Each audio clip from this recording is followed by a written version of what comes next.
हाँ तो बच्चों, पिछली क्लास में हम लोग सीख रहे थे वर्क कैलकुलेट करने के डिफरेंट मेथड्स। तो चलिए आज आगे पढ़ाता हूँ मैं लेक्चर 2 और आज 18 है। तो ये मैंने क्वेश्चन किया था जिसमें मैंने चार क्या कहते हैं प्रोसेस में वर्क निकाला था, चार, है ना। तो अब इसी मतलब क्वेश्चन को मैं थोड़ा दोबारा तरीके से करता हूँ और इसमें मान लो कि यहाँ पे प्लस साइन होता, तब क्या करते हैं हम।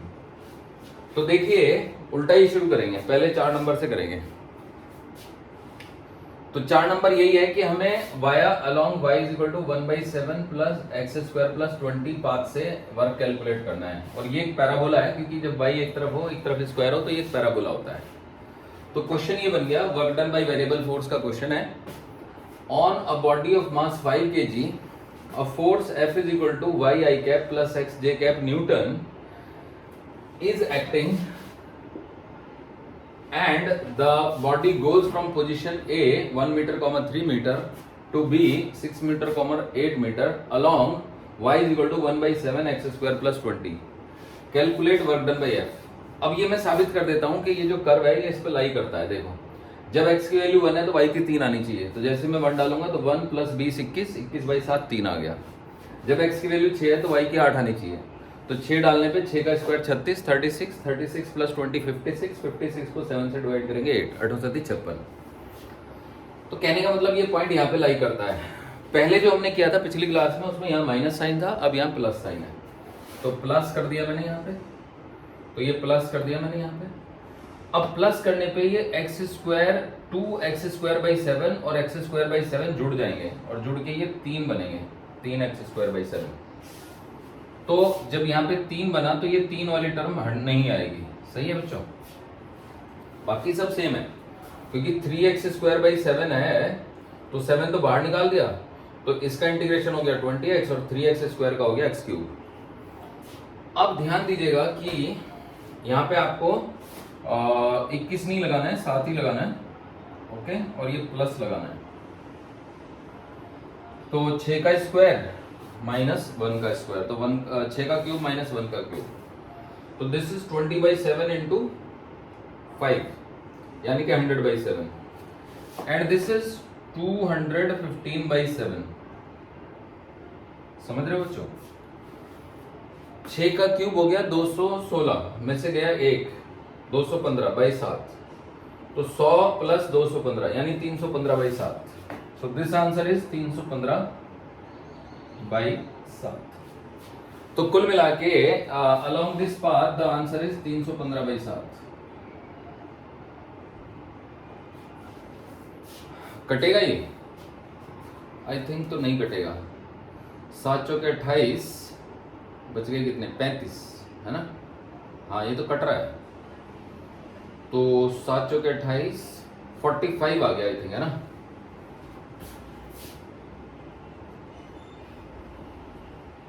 सो this comes out to be 45 joule. तो आप यहां पे सीधा लिख दो, आंसर आपका आ गया 45। ठीक है बच्चों, तो बहुत ही मजेदार सा आंसर आ गया 45 जूल। अब जैसे कि मैंने कहा था कि हम सारे पाथ पकड़ेंगे, अब वाया डी वाला करेंगे, ठीक है। तो देखिए जब हम वाया डी करते हैं तो फिर क्या आंसर आता है।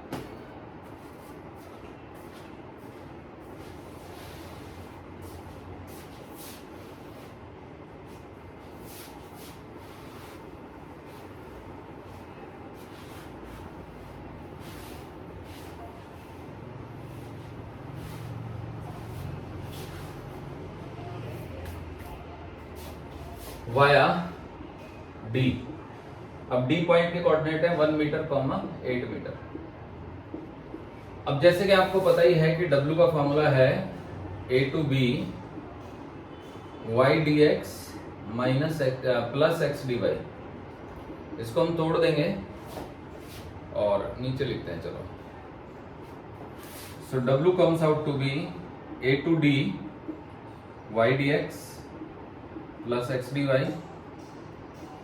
And plus d to b y dx plus x dy। सही है बच्चों। तो अब ए के कोऑर्डिनेट है 1,3, ये मीटर में ही है, बस थोड़ा जगह बचेगी। डी के कोऑर्डिनेट है 1,8 और 6,8। अब देखो जब हम ए से डी जा रहे हैं तो एक्चुअली हम ऐसे जा रहे हैं, तो x वेरिएबल ही नहीं है, तो x की वैल्यू 1 पड़ी हुई है, तो x की जगह आपको 1 डालना है और y की जगह आपको y की जगह नहीं, dx की जगह आपको 0 डालना है, क्योंकि जब x वेरिएबल ही नहीं है तो dx 0 है। अच्छा इधर देखो, इधर y की वैल्यू 8 पड़ी हुई है, तो y की जगह आपको 8 डालना है और dy की जगह आपको 0 डालना है, क्योंकि जब y है ही 8 तो y का डेरिवेटिव यानी dy तो 0 हो गया ना। तो अब यहाँ से w की वैल्यू निकालेंगे, ये तो 0 ही हो गया, सो दिस इज dy, y की लिमिट जाएगी 3 से लेकर 8 तक, प्लस 8 dx और x की लिमिट जाएगी 1 से लेकर 6 तक।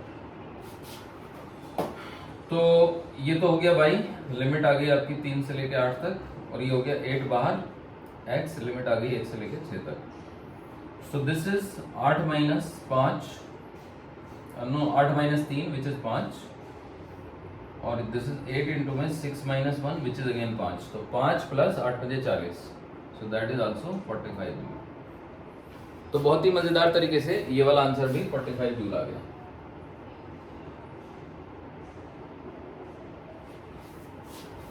अब हम उल्टा चल रहे हैं ना, तो अब हम वाया सी करेंगे, तो सी के कोऑर्डिनेट है 6,3, तो वाया सी, और सी के कोऑर्डिनेट है 6 मीटर 3 मीटर, 6 मीटर 3 मीटर। अब देखो यहीं पे डी के बजाय सी लिख देंगे,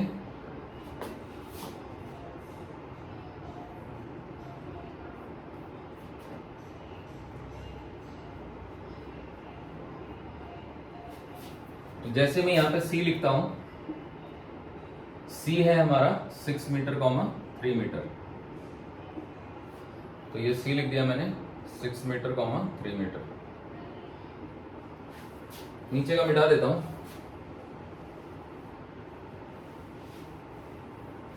अब देखिए पूरा खेल बदल गया, जो ये पहला पाथ है बस मीटर मीटर मत लगाओ, 6,3 लिख दो, है ना, 6,3 मीटर तो है ही वो।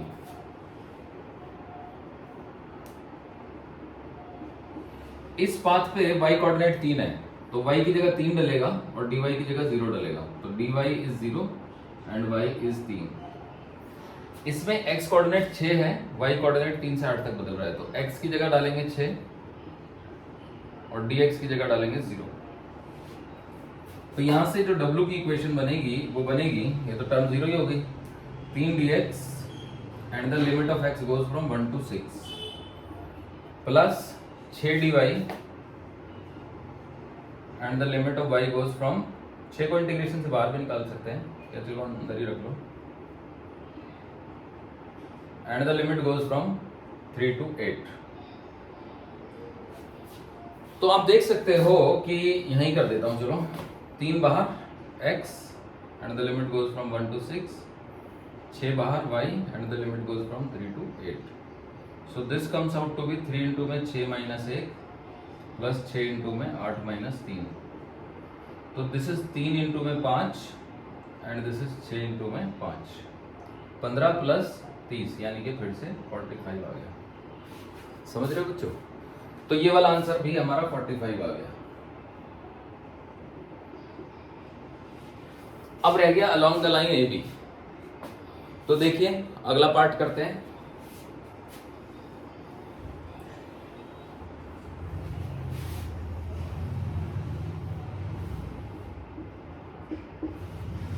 अब हम पार्ट 1 पे आ गए, along the line A B, along the line A B. अब हमें ए बी की इक्वेशन चाहिए, तो equation of the line A B, तो y माइनस y1 इज इक्वल टू, या फिर अब की बार मैं अलग तरीके से सिखाता हूं, देखो लेट कर लेते हैं, let the equation of line A B is y is equal to m into में x प्लस c। अब ये 1 3 को सेटिस्फाई करेगा, यानी x की जगह 1 डालने पे y 3 आना चाहिए, तो 3 is equal to m plus c, और ये 6 8 को भी सेटिस्फाई करना चाहिए, तो 8 is equal to 6m plus c। दोनों को सब्ट्रैक्ट कर दो, मतलब इसमें से ये सब्ट्रैक्ट कर दो, तो चलो ऊपर वाले में से नीचे, तो -5 is equal to -5m, c cut गया, तो m इज इक्वल टू 1 आ गया। तो m की वैल्यू 1 इसमें डाल देंगे, so 3 is equal to 1 plus c की वैल्यू 2 आ गई। तो अगर m की वैल्यू और c की वैल्यू पता लग गई, तो y की वैल्यू आ गई आपकी, m तो 1 है, 1 इंटू में x प्लस 2, यानी y is equal to x plus 2 जो है ना, वो लाइन हो गई जो इसको सेटिस्फाई कर रही है। तो मुझे लगता है ये आपको मेथड आसान लगेगा। y is equal to mx plus c line की इक्वेशन होती है, उसमें दोनों पॉइंट को सेटिस्फाई करा दिया, m और c निकल गए, बात खत्म। ठीक है, तो अब देखो लाइन की इक्वेशन आ गई, y is equal to x plus 2। So y is equal to x plus 2 is the line। तो अब हम dy by dx निकालेंगे, जो कि 1 आ जाएगा। So this gives me dy is equal to dx। अब हमारा जो w है वो हो गया a से लेके b तक x dy plus y dx। तो अब y की जगह x प्लस 2 डाल देते हैं और dy की जगह dx डाल देते हैं। तो x into D Y plus x plus 2 into D x, है ना। अब देखो सब कुछ x में कन्वर्ट हो गया, तो x की लिमिट 1 से 6 आ जाएगी, 1 से लेके 6 तक। dy की जगह तो dx हो गया ना, तो x dx plus x dx, तो 2x dx हो गया, तो 2x dx प्लस 2 dx, है ना। अलग अलग कर देते हैं। अब x की लिमिट जा रही है 1 से 6 तक, 1 से 6 तक। देखो 2x का इंटीग्रेशन हो गया x स्क्वायर, लिमिट हो गई 1 से 6 तक, और यहाँ पे 2 बाहर और x लिमिट 1 से 6 तक। तो ये हो गया हमारा x का स्क्वायर, मतलब 6 का स्क्वायर माइनस 1 का स्क्वायर और प्लस 2 इंटू में 6 minus 1। This is 36 minus 1 35, and this is 5 दूनी 10। So the answer comes out to be 45। तो ये वाला आंसर भी 45 आ गया। अब आप कहेंगे कि सर कुछ जरूरी है कि हम x में ही कन्वर्ट करें, क्या हम y में कन्वर्ट नहीं कर सकते? The answer is yes, of course we can do. हम सब कुछ y में भी ला सकते हैं, कोई जरूरी थोड़े x कोई हमारा फेवरेट थोड़े ना है, हमारे लिए तो सब बराबर है। तो अगर मैं x की जगह पे y माइनस 2 डालूं तो भी आएगा, तो y माइनस 2, dy को dy रहने दो, y को y रहने दो, dx की जगह पे dy डालो, वो भी हो गया। अब y की लिमिट जा रही है 3 से लेकर 8 तक, 3 से 8 तक। तो देखो ये y dy, ये भी y dy, तो 2y dy हो गया। तो देखा जाए तो 2y माइनस 2 हो गया बच्चों, इंटू dy, 3 से लेकर 8 तक। अब इसको इंटीग्रेट कर देते हैं, तो 2y का इंटीग्रेशन हो गया y स्क्वायर, और ये 2 इंटू में y, इसकी लिमिट आ गई आपकी 3 से 8, इसकी भी लिमिट आ गई 3 से 8। तो ये 8 का स्क्वायर माइनस 3 का स्क्वायर हो गया। तो देखो 8 का स्क्वायर माइनस 3 का स्क्वायर, माइनस 2 इंटू में 8 माइनस 3, 8 का स्क्वायर होता है 64, 64 और माइनस 9, 64 माइनस 9, माइनस ये हो गया 5, तो माइनस 10, तो 64 माइनस 19, 64 में से 19 कम करो, यानी कि 65 में से 20 कम करो, फिर से वही 45 आ गया। समझ गए बच्चों? तो कहने का मतलब ये हुआ कि इस क्वेश्चन में आंसर हर बार 45 आ रहा है। तो क्यों, क्या है इसमें खास बात? तो बेसिकली ये कंजर्वेटिव फोर्स है। तो आप जान लो कि फोर्सेस दो टाइप के होते हैं, एक कंजर्वेटिव, एक नॉन कंजर्वेटिव। तो आप कहोगे सर कोई और ट्रिक है, हमें कैसे पता चलेगा कि ये फोर्स कंजर्वेटिव है या नॉन कंजर्वेटिव है? तो वैसे तो पता चलने की ट्रिक है, बट वो काफी डिफिकल्ट है, तो उससे एक आसान सी ट्रिक मैं सिखा देता हूं आपको। तो आसान सी ट्रिक ये है कि ये जो x dy plus y dx है ना, ये जो फंक्शन बन रहा है ये किसी एक फंक्शन का डेरिवेटिव है। तो x dy plus y dx किसका डेरिवेटिव है? तो ये xy का डेरिवेटिव है। तो आप इसको a के कोऑर्डिनेट क्या है 1,3 और ये कितने 6,8। जैसे मान लो मैं आपसे कहूं कि भैया एक काम करो d by d t of x into y करो, क्या आएगा? तो आप कहोगे कि सर ये आएगा x इंटू में dy by d T plus y into में dx बाई डी टी आएगा। अब dt पूरी इक्वेशन में से उठा दो, तो d of x into y क्या आएगा? Via x d Y plus y d x. तो इसको हम कहते हैं इंटीग्रेशन विदाउट एनी रेफरेंस, मतलब विदाउट एनी रेस्पेक्ट, क्योंकि मैंने dt तो काट ही दिया, बस मैंने इसको डिफरेंशिएट किया है बिना किसी रेस्पेक्ट के, मतलब t के रेस्पेक्ट में करना था ऊपर, तो मैंने बिना रेस्पेक्ट के कर दिया। बिना रेस्पेक्ट के भी होता है differentiation. d of x into y is x d Y plus y d x, यानी एक्स डी वाई और वाई डी एक्स जो है ना वो किसका डेरिवेटिव है, वो x और y का डेरिवेटिव है। तो बस यही वाला प्रॉपर्टी हम यहाँ पे लगाएंगे। देखो w को लिख देंगे d of x into y, और लिमिट क्या है, लिमिट है 1,3 से लेके 6,8 तक।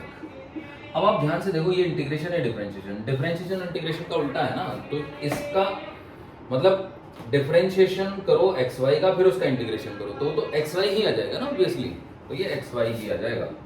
और अब इसमें लिमिट डाल दो, तो 1,3 और ये 6,8, तो डबल लिमिट हो गई है, यानी x जहां है वहां पे 1 डालो, पहली बार 6 और 8 डालो, बीच में माइनस लगाओ, 3 और 4 डालो, तो 6,8 नहीं इंटू 8, ओके, x की जगह 6 और y की जगह 8, तो 6 इंटू 8 माइनस 1 इंटू 3, तो 6 8 जा 8 6 48 माइनस 3, 48 में से गए 3 बचे 45। तो क्योंकि ये तो कंजर्वेटिव फोर्स है ना बच्चों, तो इसका आंसर हमेशा ही 45 ही आना था। तो अब आपको पता चल गया कि कंजर्वेटिव फोर्स क्या होते हैं। तो अब आप समझ सकते हो कि कंजर्वेटिव फोर्सेस वो हैं जो किसी फंक्शन के डेरिवेटिव हो सकते हैं। अब उस फंक्शन को जिसके डेरिवेटिव है पोटेंशियल एनर्जी कहते हैं। तो पोटेंशियल एनर्जी को जब हम डिफरेंशिएट करते हैं, ठीक है, तो उससे कंजर्वेटिव फोर्सेस के कंपोनेंट आते हैं। तो इसको मैं बताऊंगा आपको बाद में डिटेल में, अभी फिलहाल आप इतना ही समझ लो, क्योंकि अभी तो हम ज़्यादा गहराई में जा नहीं रहे हैं।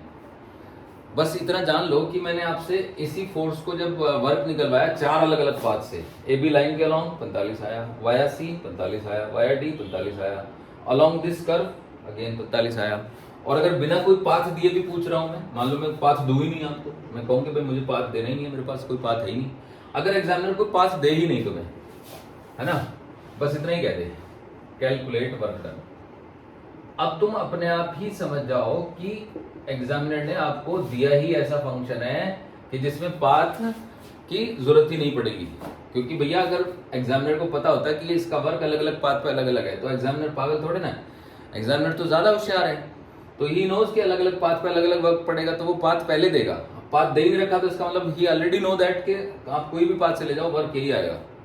अगर पाथ दिया ही नहीं होता, एग्जामिनर ने अलॉन्ग ए भी नहीं लिखा, वाया सी नहीं लिखा, वाया डी नहीं लिखा, अलॉन्ग दिस कर्व नहीं लिखा, कुछ भी नहीं लिखा, तो फिर तो मेरे पास कोई चारा ही नहीं है ना सिवाय इस मेथड के।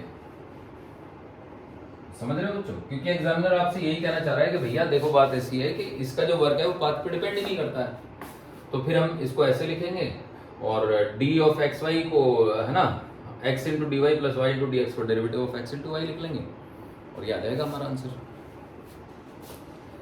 ठीक है बच्चों, मुझे लगता है आपको वर्क कैलकुलेट करना आ गया। तो चलिए आगे बढ़ते हैं और कुछ और क्वेश्चन कराते हैं अभी वर्क कैलकुलेट करने के ही। देखो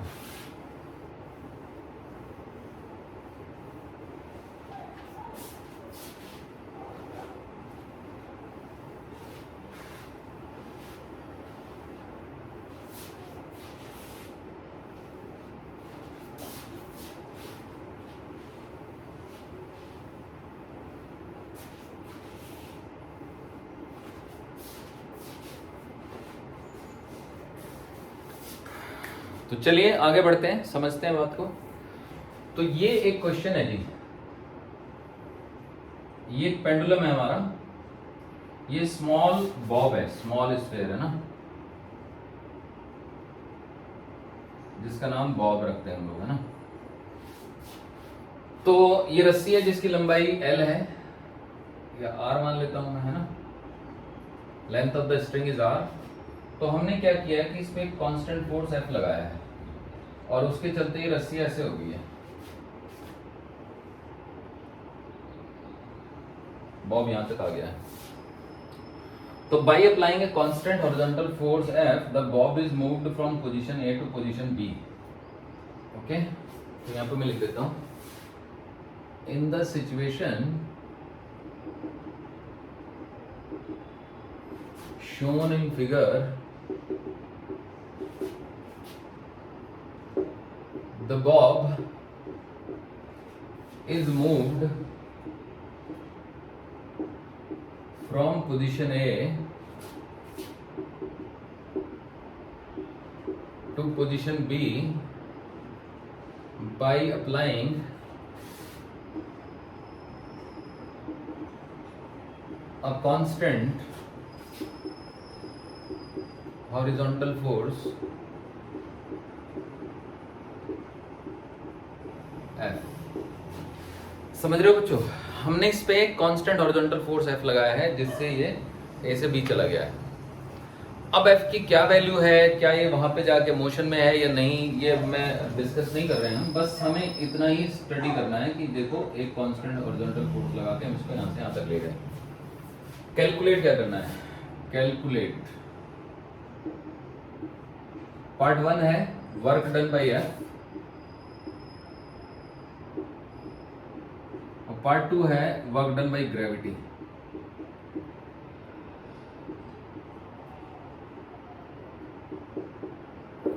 पहले पार्ट में हमें वर्क डन बाय F निकालना है, दूसरे पार्ट में हमें वर्क डन बाय ग्रेविटी निकालना है। ठीक है, तो देखिए करते हैं। तो एक काम करते हैं, इस पॉइंट को ओरिजिन मान लेते हैं।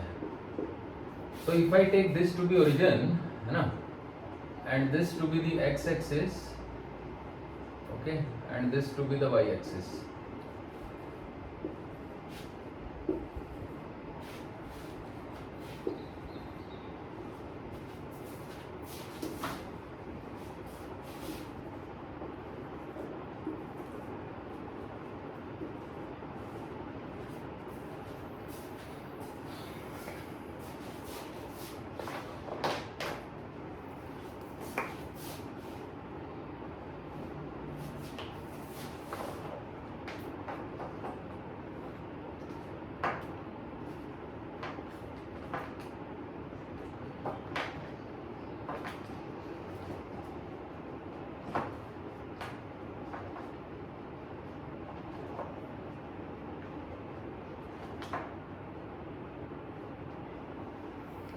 चलिए बच्चों समझते हैं।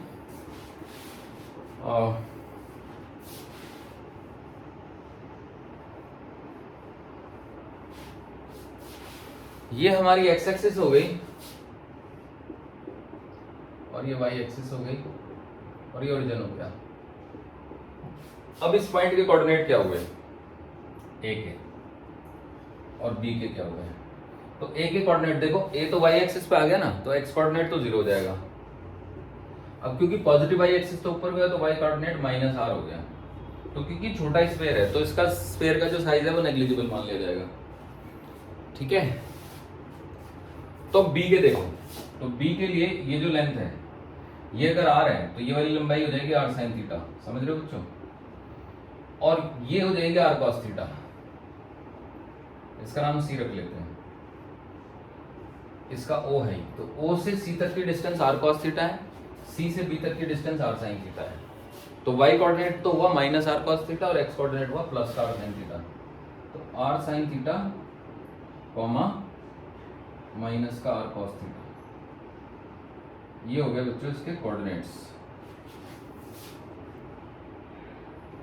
ठीक है,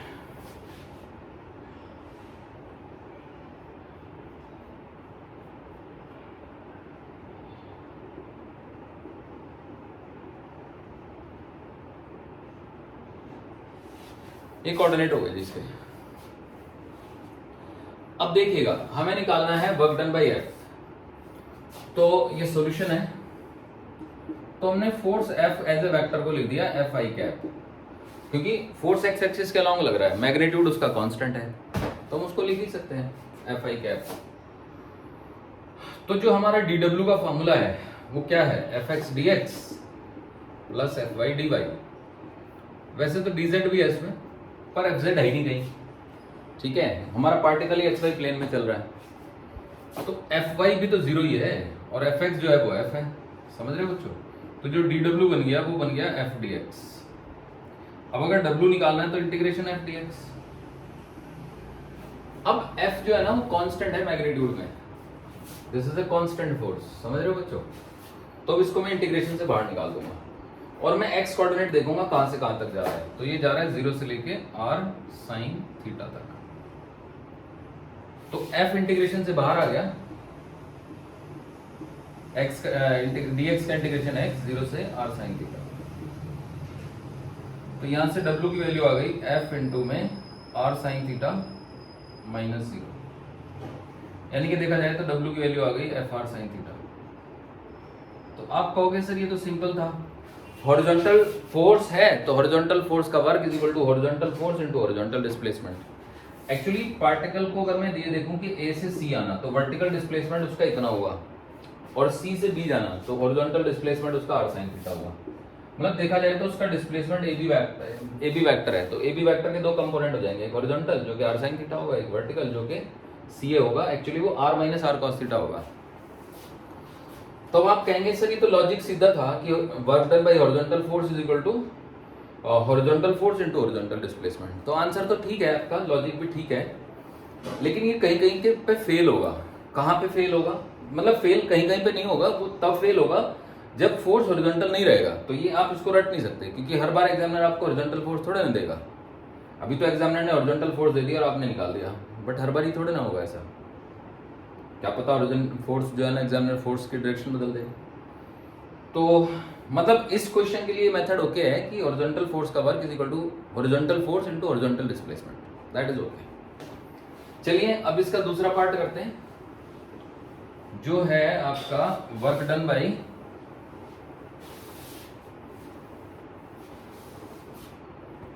ग्रेविटी निकालना है। ग्रेविटी का मतलब ग्रेविटी फोर्स एक्चुअली, समझे, ग्रेविटी में ग्रेविटी फोर्स या ग्रेविटेशनल फोर्स जो भी mg लगेगा इस पे, तो इस पे mg लगेगा जी नीचे को, और mg तो यहाँ पे भी नीचे को लगेगा। तो Fg का मतलब हुआ ग्रेविटेशनल फोर्स यानी ग्रेविटी फोर्स, ओके। तो ग्रेविटी फोर्स को मैंने ऐसे लिख दिया। अब हम बोल रहे हैं कि देखो ग्रेविटी फोर्स को हम लिख रहे हैं माइनस mg इंटू में j कैप। j इसलिए क्योंकि y एक्सिस तो ऊपर हुआ है, तो ये तो नीचे को लग रहा है ना, तो माइनस j कैप।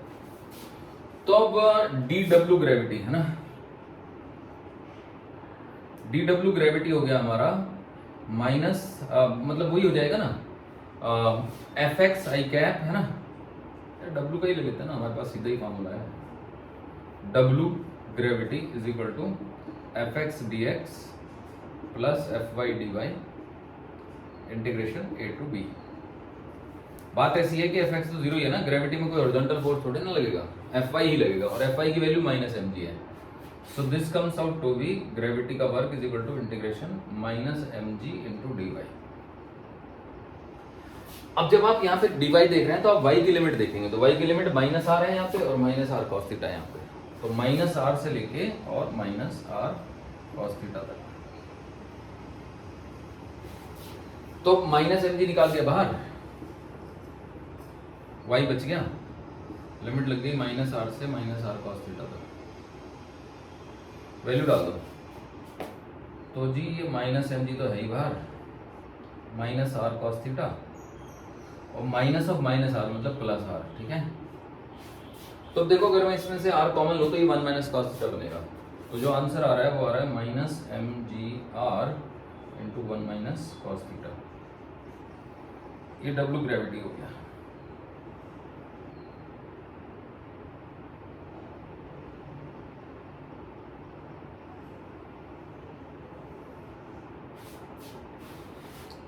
तो मुझे लगता है आप समझ गए,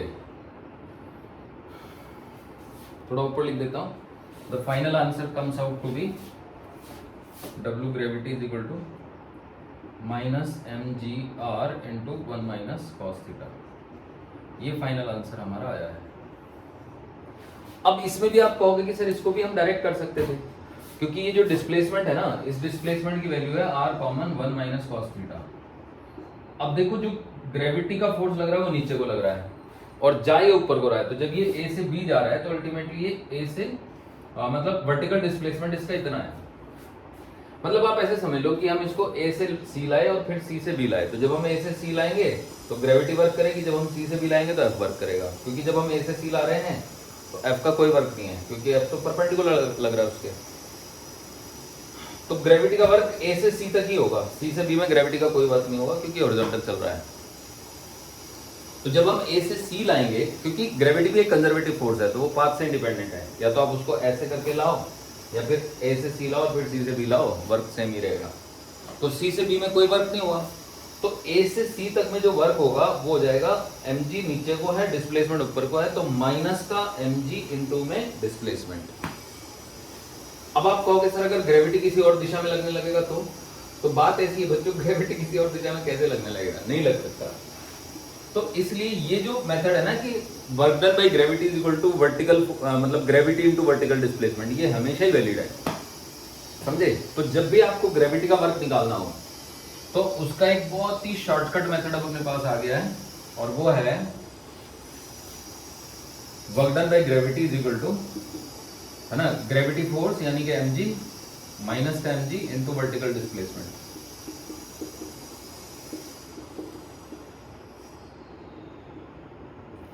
अब वर्टिकल डिस्प्लेसमेंट का मतलब अगर वो ऊपर जा रही है तो पॉजिटिव लेना है, नीचे वर्टिकल है ना, नीचे जा रही है तो नेगेटिव लेना है। तो माइनस का mg, वर्टिकल डिस्प्लेसमेंट है ac इनटू में ac। अब ac को देखो, OA की वैल्यू है r और OC की वैल्यू r cos थीटा, तो ac की वैल्यू हो गई r common 1 minus cos theta, तो माइनस का mg इनटू में r common 1 minus cos theta, ये आ गया जी वर्क। तो बस माइनस का mg इनटू में r into 1 minus cos theta. अब आप कहोगे सर क्या कोई इंटीग्रेशन की आवश्यकता नहीं है? The answer is no, not at all. क्यों? क्योंकि ग्रेविटी एक ऐसा फोर्स है ना जो कि मतलब कांस्टेंट है और नीचे को ही लगेगा वो, लेकिन इसमें भी सीमा है, लिमिट है, कंडीशन है, और वो कंडीशन ये है कि ये तभी तक वैलिड है जब तक हम अर्थ सरफेस के आसपास ही बॉडीज को मूव करा रहे हैं। अगर हम एक ऐसी बॉडी ले लें जिसको हम अर्थ सरफेस से h हाइट पे लेके जा रहे हैं तब थोड़े ना होगा ऐसा, समझे बच्चों। और h हाइट जो है वो अर्थ की रेडियस की दुगनी या 3 गुनी या आधी या 5 गुनी या 7 गुनी 10 गुनी है, फिर तो ग्रेविटी फोर्स वेरिएबल हो जाएगा। लेकिन अगर हम अर्थ सरफेस से 10 मीटर 5 मीटर 2 मीटर 1 मीटर की ऊंचाई पर लेके जा रहे हैं तो फिर तब थोड़े ना ग्रेविटी वेरिएबल होगा। समझ गए बच्चों? तो आई होप आप मेरी बात समझ गए, ठीक है, नोट कर लीजिए।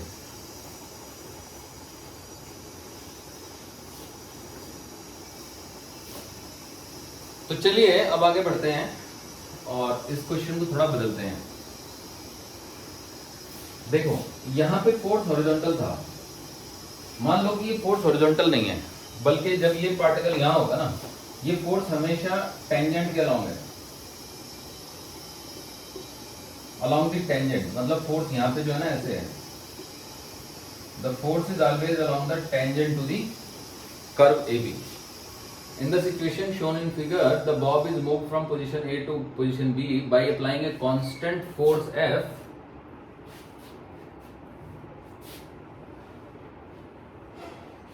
by applying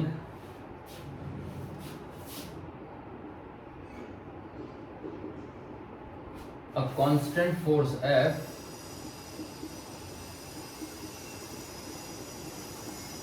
which is always tangential to the surface AB, जो AB सरफेस के हमेशा ही टेंजेंशियल है। समझ रहे हो बच्चों? अब वर्क निकालना है, तो ये मैं हटा देता हूं, ये तो बस जस्ट शो के लिए किया था मैंने।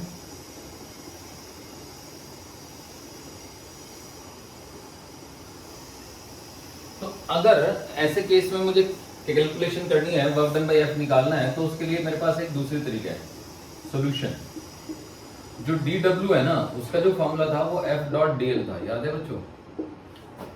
अब dl का मतलब था छोटा सा डिस्प्लेसमेंट।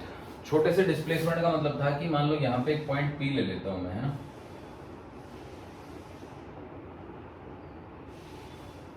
तो यहां पे मैंने एक पॉइंट ले लिया P, और ये मैंने एक पॉइंट ले लिया Q। तो जो Q पॉइंट है ना वो P के बहुत बहुत पास है, और ये मेरा डिस्प्लेसमेंट हो गया डीएल वेक्टर, और ये मेरा फोर्स हो गया एफ। तो आप देख सकते हो कि एफ और डीएल एक ही दिशा में हो गए, क्योंकि कॉन्सेप्ट ये है, DL is just a component along the tangent, छोटा सा एलिमेंटल डिस्प्लेसमेंट। बिकॉज अगर ये पी से क्यू तक जाएगा तो छोटा सा एलिमेंटल डिस्प्लेसमेंट पी क्यू जो है वो डीएल वेक्टर ऐसे ही तो आएगा। तो आप कह सकते हो कि sir F into DL into cos zero लिख सकते हैं हम इसको, है ना। तो यहां से डीडब्ल्यू का फॉर्मूला आ गया एफ इंटू डीएल। अब जो वेक्टर है ना, मैग्नीट्यूड इसका कांस्टेंट है, तो जब मैं इसको इंटीग्रेट करूंगा ना तो मैं ऐसे लिखूंगा integration F DL. F as a vector is not a constant, क्योंकि इसकी दिशा तो बदल ही रही है, but F as a scalar is a constant. समझ गए बच्चों, ए टू बी। तो मैं एफ को इंटीग्रेशन से बाहर निकाल दूंगा, डीएल बचेगा ए टू बी। तो जब ये डीएल बचा ए टू बी, तो ये डीएल का इंटीग्रेशन आर्क ए बी हो जाएगा। तो डब्ल्यू की वैल्यू हो जाएगी एफ इंटू में A B as a arc, क्योंकि डीएल का मतलब छोटे छोटे एलिमेंटों को जोड़ते जोड़ते आपकी ये आर्क लेंथ कंप्लीट हो जाएगी। इसको ऐसे लिख देते हैं, तो आर्क ए बी। अब हमारे पास एक फॉर्मूला होता है angle is equal to arc upon radius, और ये तब वैलिड होता है जब एंगल रेडियन में हो। तो मान लो ये थीटा रेडियन में ही है, तो थीटा तो कंप्लीट एंगल था ना बच्चों, याद रखो theta was the complete angle, है ना। This entire angle was theta, okay. तो theta is the complete angle which is equal to the arc A B upon में radius R, okay. So this gives me A B arc is equal to theta into R. तो बस आपका यहां से बस W आ गया F into में थीटा इंटू में आर, या एफ इंटू में आर इंटू में थीटा। That looks good. तो ये ऐसे हो गया सॉल्व, समझ गए बच्चों। अब अगर आपको फिर से वैसे ही करना है, आपको नहीं सर हम तो वैसे ही करेंगे जैसे पहले किया था, तो भी कर सकते हो, कोई दिक्कत की बात नहीं है। देखो अब ये जो डायग्राम है ना पी क्यू वाला, इसको ना थोड़ा मैं जूम करके बनाता हूं। देखो मान लो कि ये एंगल जो है ना यहां से यहां तक का एंगल है अल्फा, और ये छोटा सा एंगल है डी अल्फा। समझ रहे हो बच्चों, डी अल्फा। तो अगर मैं यहां पे हॉरिजॉन्टल लाइन बनाऊं, है ना, तो देखो ये एंगल अल्फा है, तो हॉरिजॉन्टल लाइन बना दी मैंने, है ना, पी पे, देख रहे हो बच्चों। तो अगर ये अल्फा है तो ये 90 माइनस अल्फा हो जाएगा, फिर ये तो पूरा 90 है, तो ये वाला एंगल अल्फा हो जाएगा। मतलब डीएल जो है वो हॉरिजॉन्टल से अल्फा एंगल पे है। तो डीएल को मैं ऐसे बना देता हूँ थोड़ा जूम करके, है ना। तो ये अल्फा एंगल पे है हॉरिजॉन्टल से, ये डीएल है। अब यहां से मैं इसका ये डीवाई हो गया और ये डीएक्स हो गया, है ना। तो आप कह सकते हो कि सर देखो जो dx है, dx बाई dl जो है वो cos अल्फा हो जाएगा। तो dx is equal to dl cos alpha, और dy क्योंकि वर्टिकल dy का मतलब y डिस्प्लेसमेंट हुआ ना, तो dy is equal to dl sin alpha. तो वही पुराना वाला फॉर्मूला यूज करेंगे। तो हमारा क्या था, f is equal to w is equal to fx dx plus fy dy का इंटीग्रेशन, याद है, यही तो था हमारा पुराना फॉर्मूला। तो fx की वैल्यू क्या आएगी, क्योंकि f भी तो इसी डायरेक्शन में एक्ट कर रहा है ना, ये fx है, ये f है, f और dl एक ही दिशा में तो एक्ट कर रहे हैं। तो f का कंपोनेंट fx हो गया f cos अल्फा, और dx की वैल्यू हो गई dl cos alpha, plus fy हो गया f sin अल्फा, और dy हो गया आपका dl sin अल्फा। ये हटा दो। अब देखो F DL cos square alpha, F DL sine square alpha का इंटीग्रेशन। तो एफ डीएल बाहर हो गया, cos square alpha plus sine square alpha. तो ये वन ही नहीं हो गया, तो ये तो बस इंटीग्रेशन एफ डीएल हो गया ना बच्चों, इंटीग्रेशन एफ डीएल। तो बस एफ तो एफ ही रहेगा, डीएल का इंटीग्रेशन हो जाएगा आर थीटा। समझ गए कि नहीं? फिर से वही आंसर आ गया। तो मुझे लगता है आप समझ गए। बाकी जो मैंने पहले मेथड बताया था वो ठीक था, उसमें कोई दिक्कत नहीं थी।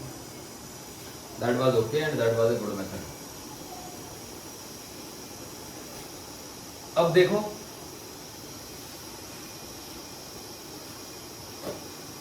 अब वर्क डन बाय ग्रेविटी निकालना है, पार्ट 2। तो W ग्रेविटी क्या ये बदलेगा? क्या ये माइनस एम जी इंटू में ए सी नहीं लिख सकते हम? बिल्कुल लिख सकते हैं। तो ये आ जाएगा माइनस का एम जी इंटू में आर इंटू में 1 माइनस कॉस थीटा। तो बस यही आंसर आ गया। क्योंकि ग्रेविटी का वर्क क्यों बदलेगा भैया? नहीं बदलेगा, समझ गए? तो this is minus M G R into 1 minus cos theta. तो वर्क डन बाई ग्रेविटी नहीं बदलेगा, क्योंकि ग्रेविटी फोर्स नहीं बदला। तो ग्रेविटी फोर्स का वर्क कैसे बदलेगा? नहीं बदलेगा। समझे बच्चों? तो ये हमने कर दिया क्वेश्चन। अब एक तीसरे क्वेश्चन पे आते हैं, देखिएगा जरा।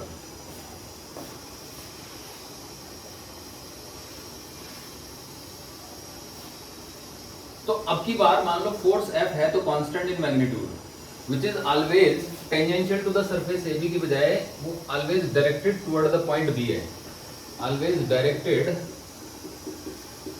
Towards B। मतलब the force is always directed towards B। तो आप ध्यान से सुनो बच्चों, ये जो है ना थोड़ा खतरनाक क्वेश्चन हो गया। जो हमारा फोर्स है उसकी जो दिशा है वो हमेशा B की ओर है। तो अब आप कहोगे सर ये तो खतरनाक हो गया, इसको कैसे करेंगे? तो देखो मैं सिखाता हूँ आपको, है ना।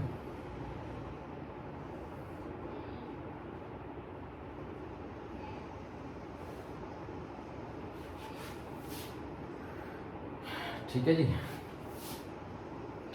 चलो कोई बात। अब जब ये यहां पे था ना तो फोर्स ऐसे लग रहा है B की तरफ। जब ये यहाँ पे है तो भी फोर्स B की ही तरफ लग रहा है, समझ रहे हो बच्चों? ऐसे B की तरफ। बस अब यही पंगा है कि फोर्स हमेशा B की तरफ लग रहा है और ये पूरा एंगल थीटा है। समझे कुछ? Force is always directed toward B। तो ये वाला पॉइंट मैं हटाता हूं, है ना।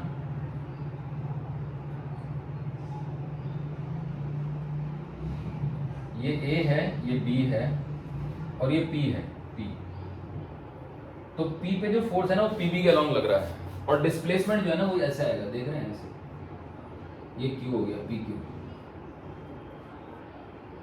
तो ये DL हो गया।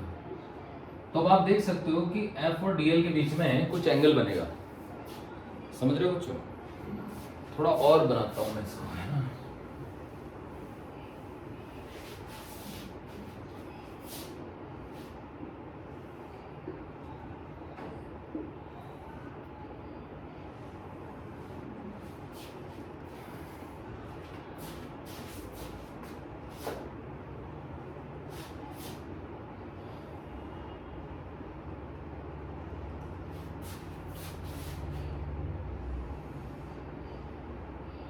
देखो ये पॉइंट P हो गया,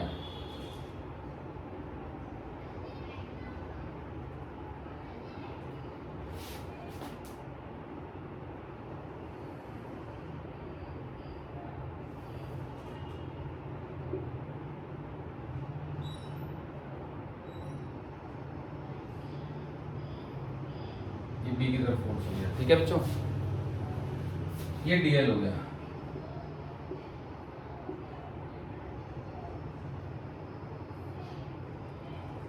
तो आप देख सकते हो कि इनके बीच में कुछ एंगल बन गया।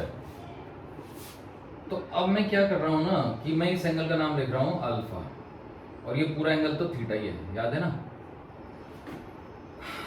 अब इस एंगल का नाम मैंने ले लिया बीटा।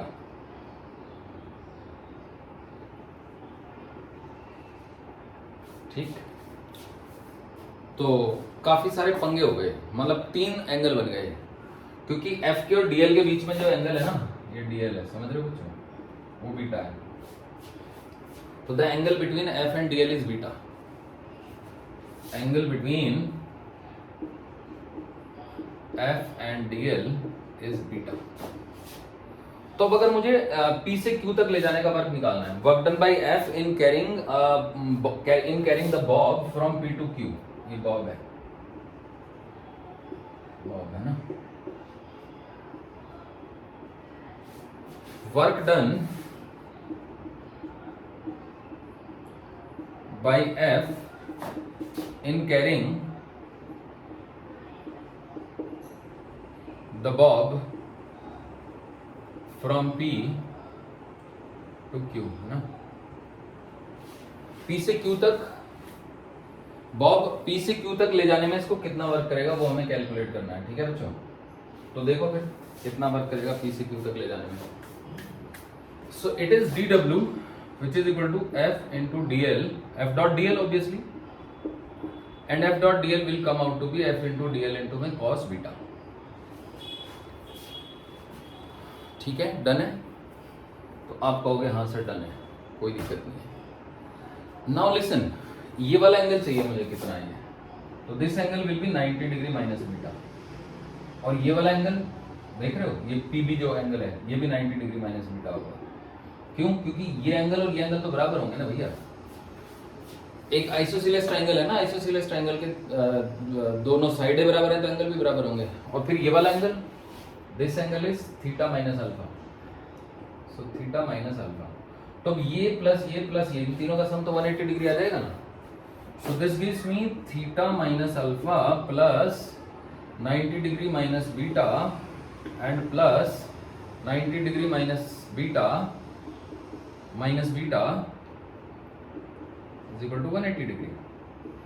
अब देखो ये 90 प्लस 90 180 हो जाएगा, और ये 180 से 180 कट जाएगा, तो इसका मतलब theta minus alpha minus 2 beta is equal to 0। So this gives me theta is equal to alpha plus 2 beta. अब याद रखो थीटा जो है वो एक कांस्टेंट एंगल है, this is constant, this is not variable. So we have two variables alpha and beta, क्योंकि जैसे जैसे हम इससे आगे को लेके जाएंगे ना तो अल्फा और बीटा बदलेंगे। जैसे P से Q आ गया तो बीटा बदल जाएगा, अल्फा भी बदल जाएगा। So alpha and beta are variable, theta is not variable. Theta तो गिवन एंगल है ना, ठीक है।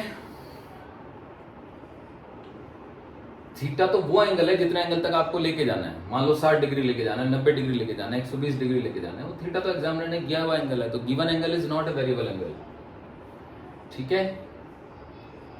तो अगर ये वेरिएबल एंगल नहीं है तो फिर अब क्या करेंगे, इसको डिफरेंशिएट करेंगे।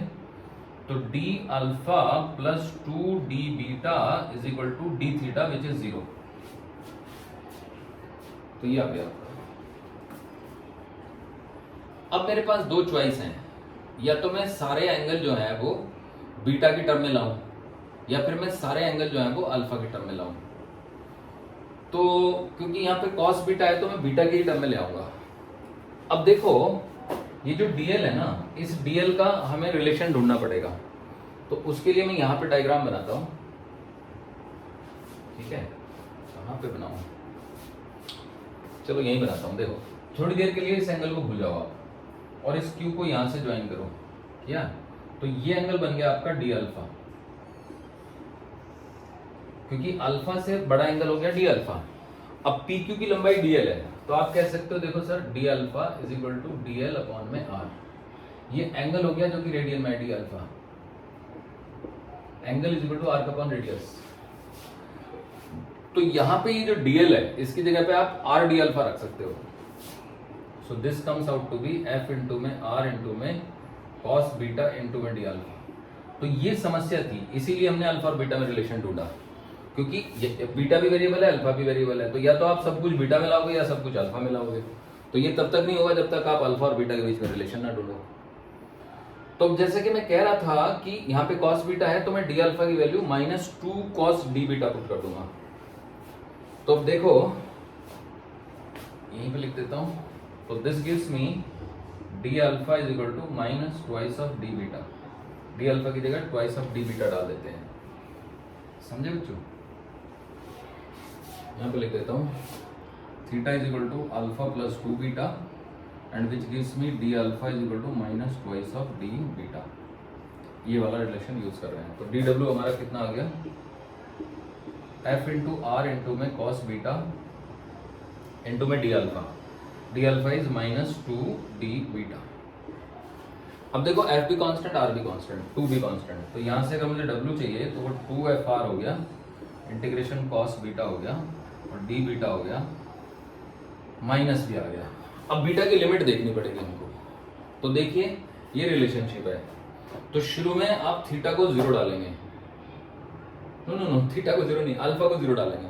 तो जब आप अल्फा को 0 डालेंगे तो बीटा की वैल्यू आएगी आपकी θ/2। तो बीटा की इनिशियल वैल्यू आई θ/2। और बाद में आप अल्फा को थीटा डाल देंगे। तो जैसे ही आप अल्फा को थीटा डाल देंगे तो बीटा की फाइनल वैल्यू आ जाएगी आपकी 0। तो बीटा की इनिशियल वैल्यू निकालने के लिए आप अल्फा को यहाँ पे 0 डाल देंगे, क्योंकि अल्फा जैसे ही 0 हुआ तो इसका मतलब ए लोकेशन की बात होगी, बॉब की ए लोकेशन, और बी लोकेशन पे जाते जाते अल्फा जो है वो थीटा के बराबर हो जाएगा। समझ रहे हो बच्चों? तो अब बस लिमिट जा रही है θ/2 से लेके और 0 तक। अब cos बीटा का इंटीग्रेशन, एक काम करता हूं मैं, माइनस को अंदर ही रख देता हूं। cos का इंटीग्रेशन, जैसे cos का डिफरेंशिएशन माइनस साइन होता है, पर cos का इंटीग्रेशन माइनस साइन होता है, तो माइनस cos का इंटीग्रेशन साइन हो जाएगा। तो ये हो जाएगा W = 2FR इंटू में sine beta and the limit goes from θ/2 to 0। समझ रहे हो बच्चों? तो this comes out to B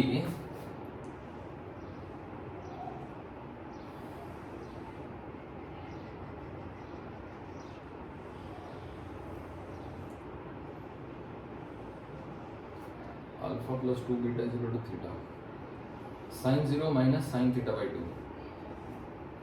cos का इंटीग्रेशन तो साइन ही आएगा ना।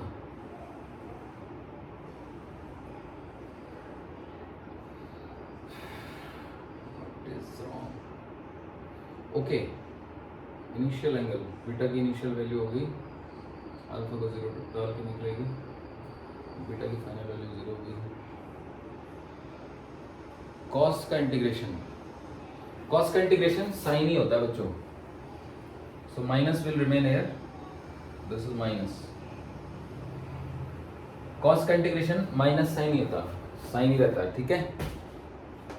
So this will come out to be minus 2FR into में कॉस साइन 0 माइनस साइन बीटा/2, साइन 0 माइनस साइन बीटा/2, साइन θ/2।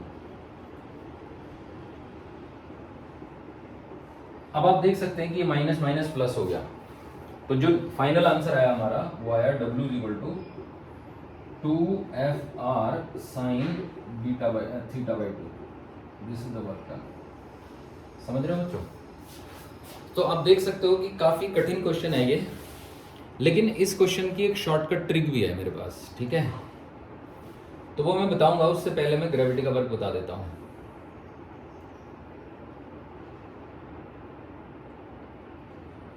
तो देखिए वर्क डन बाय ग्रेविटी, इसी को एक बार फिर बता देता हूं, सुनिएगा। हुआ ये है कि ये यहां से P से Q तक का एलिमेंटल डिस्प्लेसमेंट dl है, और F जो है वो PB के अलॉन्ग है, तो F फोर्स और dl के बीच में एंगल हो गया बीटा। तो ये जो वर्क आ गया वो हो गया F into dl into cos beta. अब dl को मैंने लिख दिया d alpha is equal to dl/r, तो उससे dl की वैल्यू हो गई r d अल्फा, तो ये कॉस बीटा d बीटा हो गया। अब हमने क्या किया, ये वाला एंगल लिया, ये वाला एंगल, इस ट्रायंगल को पकड़ा, O P B को पकड़ा, एक एंगल 90 माइनस बीटा, एक एंगल 90 माइनस बीटा, एक एंगल अल्फा माइनस बीटा, ये वाला एंगल जो है वो, और थीटा माइनस अल्फा। तो इन तीनों का सम जैसे ही हमने वैलिडिटी पुट किया तो उससे रिलेशनशिप आ गई। इसको डिफरेंशिएट किया तो d alpha is equal to twice of D beta आ गया। तो डी अल्फा की value twice of D beta डाली, फिर अल्फा की शुरुआती वैल्यू 0 है और फाइनल वैल्यू थीटा है, तो उससे बीटा की दो वैल्यू आ गई, इनिशियल वैल्यू θ/2 और फाइनल वैल्यू 0। बस लिमिट लगा के इंटीग्रेट कर दिया, आंसर आ गया। अब वर्क डन बाय ग्रेविटी निकालते हैं। देखो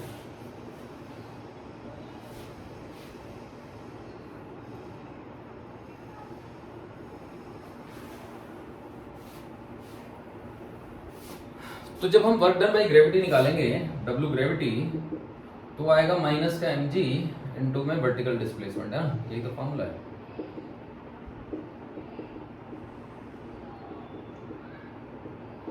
अब you can see that minus mg into vertical displacement is AC, ये हो गया C। अब अगर मुझे AC चाहिए तो ये वाली जो लंबाई है ये r cos थीटा है, और ये पूरी तो r है ही, यहां से यहां तक। समझ रहे हो बच्चों? तो AC को हम लिख रहे हैं AC is equal to OA minus OC, OA is r and OC is r cos theta. तो we can take r common, 1 minus cos theta. तो अगर मैं ये वाली वैल्यू यहाँ डाल दूं तो वर्क डन बाई ग्रेविटी आ जाता है मेरा माइनस का mg इंटू में r इंटू में 1 minus cos theta. This is the formula for work done by gravity.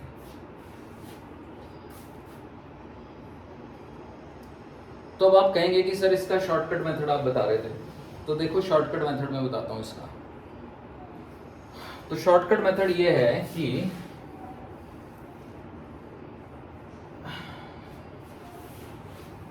मतलब पार्ट 1 का shortcut method actually work done bye F निकालने का शॉर्टकट मेथड।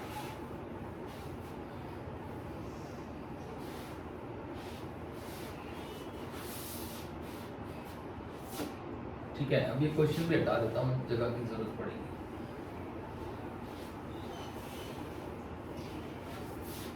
देखो बच्चों, शॉर्टकट मेथड ये है कि अगर हमें ये पता लगाना है कि एक फोर्स एक खास पॉइंट की तरफ डायरेक्टेड है, तो ये कैसे संभव है, हाउ इज इट पॉसिबल कि एक फोर्स एक पॉइंट की तरफ डायरेक्टेड रह सकता है। तो ये पॉसिबल है बाय यूजिंग स्ट्रिंग, रस्सी की मदद से। तो अगर हम रस्सी यूज करें तो हम ये कह सकते हैं कि भाई रस्सी जो है वो उसी पॉइंट की तरफ खींच रही होगी। तो रस्सी जब खींचती है तो फोर्स एक खास पॉइंट की तरफ डायरेक्टेड हो सकता है। Otherwise we don't have any method कि किसी फोर्स को हम एक खास पॉइंट की तरफ डायरेक्टेड कर दें। तो अब मैं एज्यूम कर लेता हूं कि ये जो रस्सी थी ना हमारी, ऐसे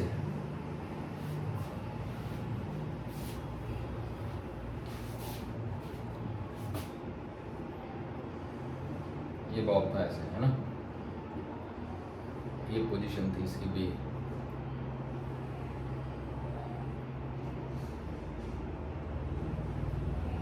तो मैं एज्यूम करता हूं कि यहाँ पे एक छोटी सी पुली है, okay, there is a small pulley है। तो ये बॉब यहाँ पे आके अटक जाता है और इस पुली को मैं यहाँ पे एक कांस्टेंट फोर्स एफ से खींच रहा हूँ। अभी नहीं अटकेगा, अभी तो शुरुआत है। ठीक है, डॉटेड लाइन बनाइए आपने। तो पुली की लोकेशन पे जो एंगल है वो थीटा है, बॉब इज हियर। तो शुरू में है ना, द रस्सी इज हियर। अच्छा, हम एज्यूम कर लेते हैं कि यहाँ पे कर्व्ड सरफेस है हमारे पास, ये क्या कहते हैं, इस तरह का कर्व्ड सरफेस है, मतलब सिलेंड्रिकल सरफेस। तो रस्सी तो टाइट है,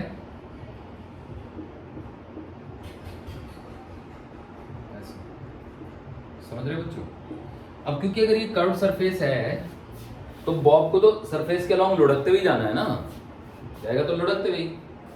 और यहाँ पे आपकी एक पुली है छोटी सी बी लोकेशन पे। तो अब जैसे जैसे ये आगे बढ़ेगा, देख रहे हो बच्चों, ये मान लो पॉइंट है ए, ये है बी और ये है डी, ओके। जैसे जैसे हम इसको खींचेंगे एफ को आगे की ओर, वैसे वैसे हमारा बॉब कभी यहाँ पहुंचेगा, कभी यहाँ, लास्ट में वो यहीं पहुंच जाएगा। ठीक है, तो देखो दूसरा डायग्राम। दूसरे डायग्राम में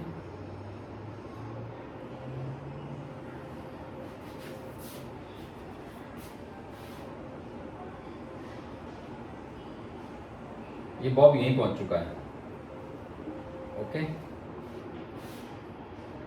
इससे ज्यादा ऊपर नहीं ले जा सकता मैं इसको, बस मान लो बच्चों, और क्या करूं, है ना, जगह कम है नीचे। तो अब ये जो रस्सी है ये यहां तक पहुंच गई है, मतलब जो मेरा डी पॉइंट है वो यहां चला गया है।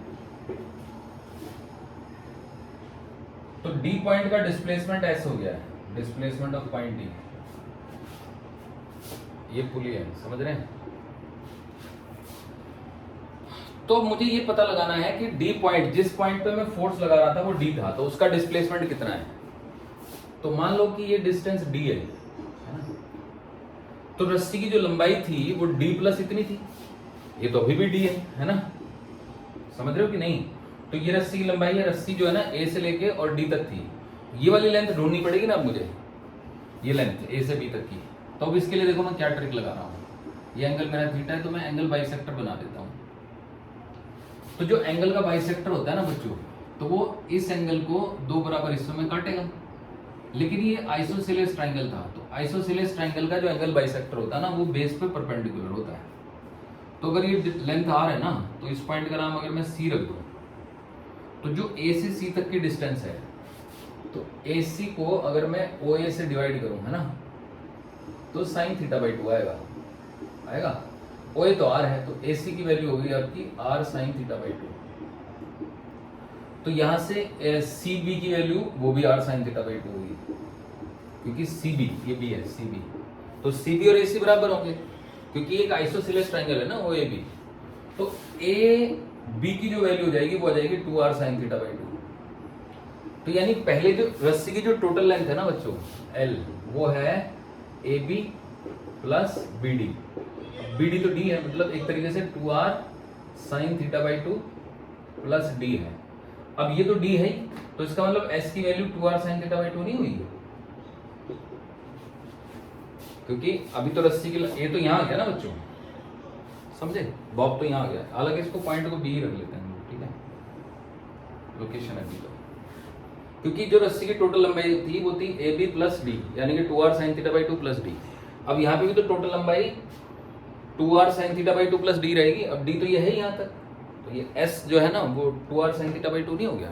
तो वर्क डन बाई f कितना हुआ, WF, तो वो हो गया हमारा f इंटू एस, और s की वैल्यू तो 2r साइन थीटा बाई 2 है, तो f into 2r into sine theta by 2। अब आप कहेंगे कि सर ये जो वर्क हुआ है ये तो इस पॉइंट पे हुआ है, तो ये पॉइंट जो एनर्जी लेगा वो किसको देगा, रस्सी को। रस्सी अपने पास तो रखेगी नहीं, बॉब को देगी। बॉब क्या करेगा, बॉब नीचे से ऊपर आया तो उसने अपनी पोटेंशियल एनर्जी बढ़ाई ना। तो एक तरीके से F ने एनर्जी दी इस पॉइंट को, पॉइंट ने रस्सी को, रस्सी ने बॉब को, बॉब ने अपनी पोटेंशियल एनर्जी बढ़ाई। तो वर्क डन बाई F का मतलब है कि आप वर्क डन मतलब एनर्जी देना ही तो हुआ। तो इस तरीके से आप सीख गए, ठीक है बच्चों, ओके।